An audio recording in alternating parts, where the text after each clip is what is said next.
Shalom. First and foremost, I want to give all praises, honor, and glory to Yahweh, Bahashem, Yahweh Shai, Bahashem, Rahak Wadash, and double honors to the elders and apostles of Great Millstone who rule well and push this word in truth and in sincerity.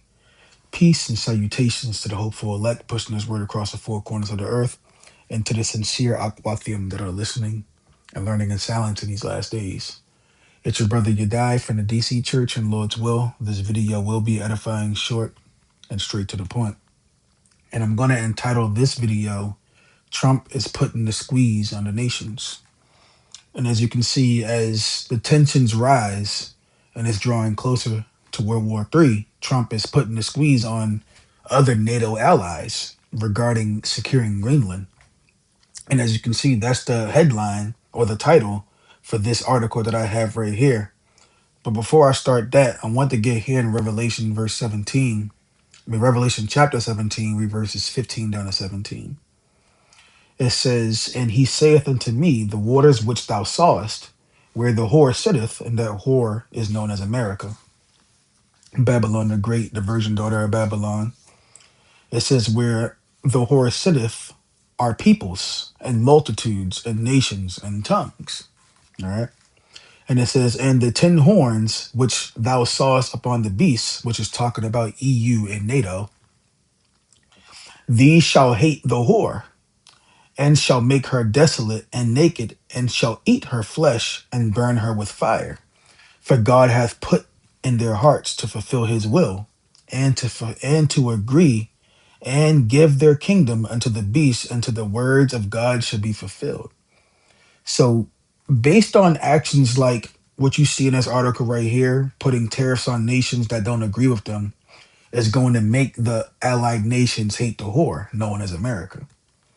Because America moves with so much pride and they do much wickedness because they have the power to do so.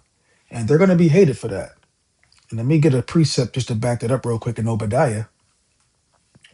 I'm going to read verses 2 through 4. It says, "Behold, I have made thee small among the heathen. Thou art greatly despised. The pride of thine heart have deceived thee. Thou that dwellest in the clefts of the rock, whose habitation is high, that saith in his heart, who shall bring me down to the ground?" That's the question that this devil has, because the pride that's within him doesn't think that anybody can take him down. Okay? That's the reason why he's even forming a space force to try to combat prophecy, to combat Yahweh Shai when he returns and come and destroy this place. They're going to lose, and more than likely they know it. But the pride that's within him is going to attempt to try anyway. All right? And verse 4 says, "Though thou exalt thyself as the eagle," and when you look back in the history of the Roman, the emblem was the eagle. Now, the name may have changed, known as America, but what is the bald eagle representing? America. So it hasn't changed. It's just the location. And the spirituality of it is still all the same, because when it comes back to the Renaissance era, it's just bringing back the Greek, the Latin, the Roman ways that they actually carried back in the day. And they're applying it today. You can even look at the infrastructure, at the way America is built, and tell that this is just a representation of Rome. All right. But it says, "Though thou exalt thyself as the eagle, and though thou set thy nest among the stars, thence will I bring thee down, saith the Lord Yahweh Bashem Yahweh Shai."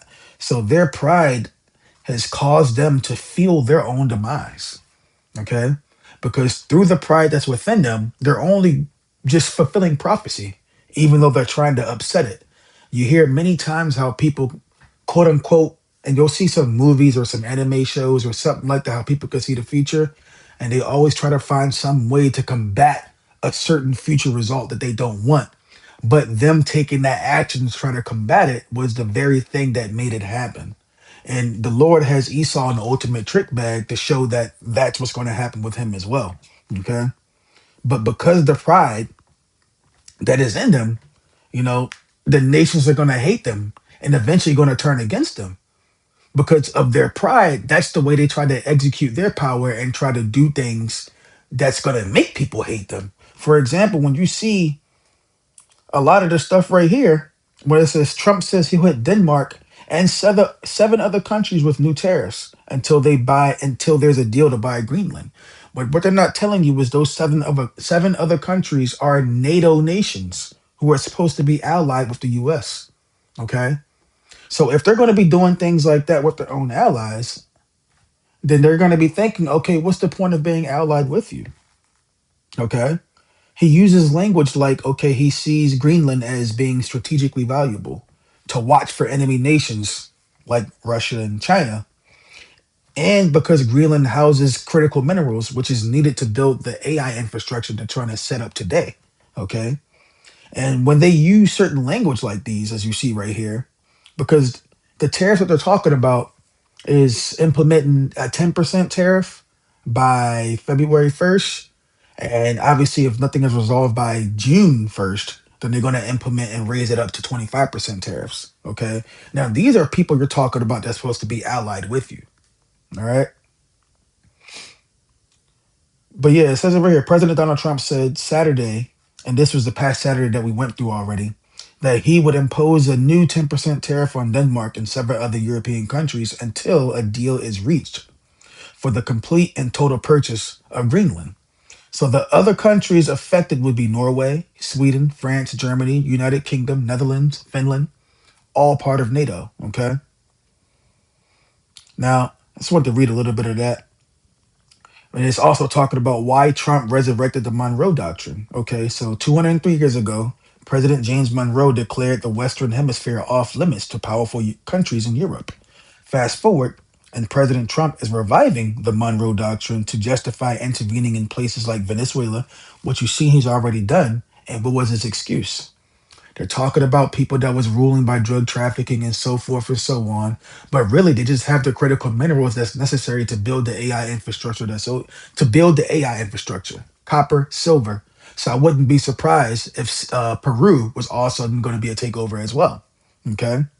But it says, and threatening further action in other parts of Latin America. That's why I mentioned Peru and Greenland. On today's show, how is Trump redefining the Monroe Doctrine and what does it mean for the world? So it sets a certain precedent that if other countries see this is how United States is acting, well, then other countries are going to start doing these things towards the weaker nations around them as well. Russia, Ukraine, for example, Israel, and the way they're treating Iran and Gaza, and all those things like that. They're looking at them as weaker. So that's the reason why that they're going to try to implement these things as well. That's the reason why when you look at things like this, it's a dangerous precedent to let other countries know, other nations know that they can do the same thing. Okay. Now, fast forward. Now Trump is saying that he has a concept of a deal done in order so he doesn't have to really implement those tariffs on these other NATO nations. So take a listen to this. President Trump's speech has just finished. I was in the room as he entered. He got a warm welcome despite all that tension, a standing ovation no less. But the question, how would his speech go down? And at the first few minutes of that speech, he sounded quite grandfatherly. And I love Europe, and I want to see Europe go good. He was trying to persuade this audience that he was trying to help them, trying to help Europe from slow growth, trying to help it with its security. That argument hasn't gone down pretty well in Davos generally, and it was very interesting, therefore, to see things turn. Things turn when he mentioned Greenland. He announced that he wanted a deal to acquire Greenland. What I'm asking for is a piece of ice, cold and poorly located, that can play a vital role in world peace and world protection. And he thought it was eminently reasonable. He also said that he wouldn't use force, but implied that he could do. So where does that leave us? The audience struggled to take it all in. He also talked about what he called a rigged election. He also talked about all sorts of American domestic policy. He wanted to boast about what he saw was the success of the US economy. And when America booms, the entire world booms. But on the issue of Greenland, a mixed message. Some saw it as menacing that he wants it. Others were relieved that the use of force was ruled out. But was it really? But as you can see, I'm trying to find the other videos, so like I couldn't find it at a point in time. But when you see He's saying that if they were to use force, they would have no issue taking it because they're the most powerful, I would say the powerful military in the world, which they are. But it's you if you're using language like that, that's not going to do much in terms of leveraging negotiations in terms of using words. That sounds like something that, okay, if you're not doing what I want you to do, then I'm going to have to use force. Okay. Now, one thing that backs that up is that the Nobel Peace Prize, I know it sounds kind of wild, but I want to get to the point of what he said that stuck out to me. Salakia, bear me while I find it. Okay, yeah, right here. So it says, in a text message on Sunday to Norway's Prime Minister Jonas Gahr Støre, Trump said, considering your country decided not to give me the Nobel Peace Prize for having stopped 8 wars plus, I no longer feel an obligation to think purely of peace. Although it will always be predominant, but can now think about what is good and proper for the United States of America. Now, what if peace is not what's good and proper for the United States of America? Is that now all of a sudden he's going to start thinking of other measures? This man basically said, well, since you didn't give me the prize for the most peaceful, I ain't going to be peaceful. I'm going to start doing things. You know what I'm saying? So it's just like, even though he said predominantly peace will be initiated, but why put that out there? You know what I'm saying? It's a certain language that these demons use, where it's double language, where it comes to a point where if one outcome doesn't happen, they can always tack onto another. Okay. But here's what it's talking about, where he announces a framework or a concept of a deal. And we've heard that before. But let's take a listen to this. What appears to be a major turnaround on Greenland. President Trump on the world stage in front of America's allies today, the president with scathing words for them at times, then later emerging from a meeting, the president claiming they had just reached a deal, a concept of a deal, he later said. He was asked, does it still mean the U.S. will own Greenland? His long pause and what he then said. Rachel Scott from Switzerland tonight. Tonight, a remarkable turnaround. After weeks of declaring the U.S. must own Greenland, President Trump now backing off his threats to take Greenland by force and slap hefty tariffs on European allies standing in his way. The president announcing he had reached a, quote, framework of a deal with the Secretary General of NATO. But when asked if it means the U.S. will now own Greenland, he wouldn't say. Does it still include the United States having ownership of Greenland like you said you wanted? It's a long-term deal. It's the ultimate long-term deal. And I think it puts everybody in a really good position, especially as it pertains to security and minerals and other minerals. It came just hours after President Trump told a crowd of international leaders he would not use the military to seize Greenland. We probably won't get anything unless I decide to use excessive strength and force, where we would be, frankly, unstoppable. But I won't do that. You hear that? The words like probably. Okay, now everyone's saying, oh. I won't do that. And things like that. That's probably why can't you be definitive, you know? But keep listening. Good. That's probably the biggest statement I made, because people thought I would use force. In his winding speech, the president heaping scorn on Europe. Without us, most of the countries don't even work. Attacking European leaders for uniting in support of Denmark, which owns Greenland and says it's not for sale. President Trump's threat to impose tariffs on NATO allies causing the Dow to plunge 870 points yesterday. A drop he acknowledged today in comments where he repeatedly confused Greenland with the country of Iceland. That's the point I wanted to get right there. Not there for us on Iceland, that I can tell you. But you can even hear in his language, I'm talking about, which we probably could, talking about he's boasting and bragging about the power that his military has, you know? But you can see he uses language, and if you heard it through videos, he's talking about Greenland is strategically valuable to watch for enemy nations, as I mentioned before, like Russia and China, and again, houses many critical minerals, as you heard in that video. And those critical minerals are needed to build the AI infrastructure and the 6G network that they're trying to build up. Okay. So language like that will enable policy traps. And what a policy trap is, maybe it's legal within language, but when you're using language like strategically valuable, it's wartime, we got to watch out for these certain things, now it becomes plausible or reasonable to be able to take over this territory, so to speak, for the time being. Okay? And those policy traps give a reason to take Greenland, whether by force, like they did Venezuela, or forced negotiations, which is, coercing you to play ball with them. An example that was happening in World War II in Greenland was applied for defense reasons. They established bases in Greenland because it was seen that Greenland needed protection. Now, Trump is using that same language now, saying the US is the only power that can protect Greenland. From who? Russia and China. So, quacks like a duck, looks like a duck, walks like a duck. I think it's a duck. Okay. But he says we probably won't get anything unless we use force, which we would be unstoppable if we did. So why put that out there? It's more so putting it into the minds of the people that you're trying to convince that it's in your best interest to actually just submit to us and let us protect you and basically give it to us so we can, do what's best for everyone, so to speak, right? So that's why, because he's now decided to back off tariffs, because now the a concept, quote unquote, of a deal is in the works. I'm going to keep watch and we'll see where that goes. But this is one of those things that you got to keep watch of. And I keep mentioning Peru because Peru has the highest silver reserve in the world. Now, that's one of the main things that's needed to build AI infrastructure to help the efficiency of it. All right.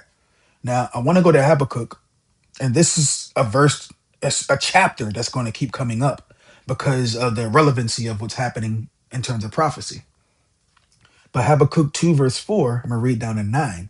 It says, behold, his soul which is lifted up is not upright in him, but the just shall live by faith, by his faith. Okay. So the soul that is not lifted up is the wicked, Esau, Edom. Okay. But the just who live by faith is the very elect, from your Negroes, your Hispanics, and Native Americans. Verse 5. Yea, also because he transgresseth by wine, he is a proud man, neither keepeth at home, who enlargeth his desire as hell, and is as death, and cannot be satisfied, but gathereth unto him all nations, and heapeth unto him all people. Okay? So he transgresses by his wicked ways, his philosophies that he's gotten the whole world drunk. That golden cup that's drunken up the juice of Babylon. Okay. And he's very prideful in how he moves. You can hear how he's talking about and boasting about his military when it comes to the reason why he's backing down. But if we really want to take it, we just could. Some people take that as threats and may not be taken lightly. Greenland already is saying that we're not for sale, but we'll see where it goes from here. But it says,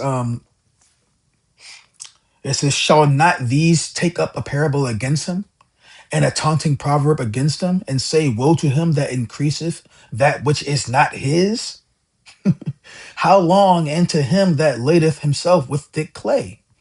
Shall not shall they not rise up suddenly that shall bite thee, and awake that shall vex thee, and thou shalt be for booties unto them? Because thou hast spoiled many nations, all the remnant of the people shall spoil thee. Because of men's blood, and for the violence of the land, of the city, and of all that dwelt therein, woe to him that coveteth an evil covetousness to his house, that he may set his nest on high, that he may be delivered from the evil power. Now, let's go get this word covetous or coveteth. To cut off, break off, gain by unrighteous violence. You see that? That's what this devil does. He gains by unrighteous violence. You can look at so-called America today. Did he not kill our brothers and sisters? Did he not build this place off the blood of our brothers and sisters to be able to have what it is today? But yet you see articles of him trying to take remnants of slavery away. Take it out of museums, take it out of the White House, take it out from places to try to, I would say, revise history, so to speak. Okay? But he has power to do these things. So because he has power to do these things, he's going to do it. All right? Now let me go and get Sirach 5 and 8. It says, set not thine heart upon good unjustly gotten, for they shall not profit thee in the day of calamity. Okay? So everything that he has gotten was unjustly gotten. He murdered, he robbed, he destroyed to get whatever he wanted off of the blood of our brethren. And he built through captivity. Okay? And he still has through captivity till this day. Just because it doesn't look like chains and shackles now doesn't mean it can't be through contracts and papers. Okay? So now, what? Therefore, during the day of the Lord, he's not going to be able to stand, you know? And you can see him falling down through the downfall of this society, and it starts with the economy. When the digital world comes up, all these things coming about is just prophecy coming to pass, and that's why it boosts our faith. Yeah, you hear these devils talking about these things that may sound bad, but when we hear those things, that sounds good to us. Why? Because prophecy is being fulfilled, just as the Lord said it was. So what? It's only building the elect's faith when we see these things happening. All right. Now, let me get one more before I close out in Proverbs 10 and read verse 2. I'm going to read it in NIV. It says, I'm going to read verses 2 and 3. So like it says, ill gotten treasures have no lasting value, but righteousness delivers from death. The Lord does not let the righteous go hungry, but he thwarts the craving of the wicked. So ill gotten treasures have no lasting value, meaning this place is coming to an end. It's not going to last a long time. It's not going to last forever. This devil hadn't had his time. Okay. Now people could say, man, it seems like it lasted a pretty long time to me, but you got to understand, time flows differently for the Lord. When the sacrifice of Yahweh Shai happened, that was like 2 days ago, you know? So when it comes down to this, because a day is like 1,000 years to the Lord. Okay. But if you look at how America was built off of the blood of our brethren, and they still use these tactics till this day. Okay. But the Lord, what does he tell us he's going to do? He's going to thwart this place. He's going to destroy this place. Okay. And one thing that makes us feel good when we actually read the scriptures of this place being destroyed, Isaiah 66 and 15. It says, for behold, the Lord will come with fire and with his chariots like a whirlwind to render his anger with fury and his rebuke with flames of fire. For by fire and by his sword will the Lord plead with all flesh, and the slain of the Lord shall be many. That's going to be that sword bathed in heaven.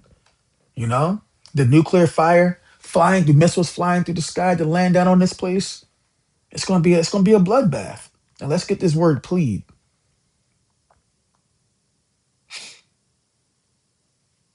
Yeah, the word plead in the Hebrew is shapat, which means to judge.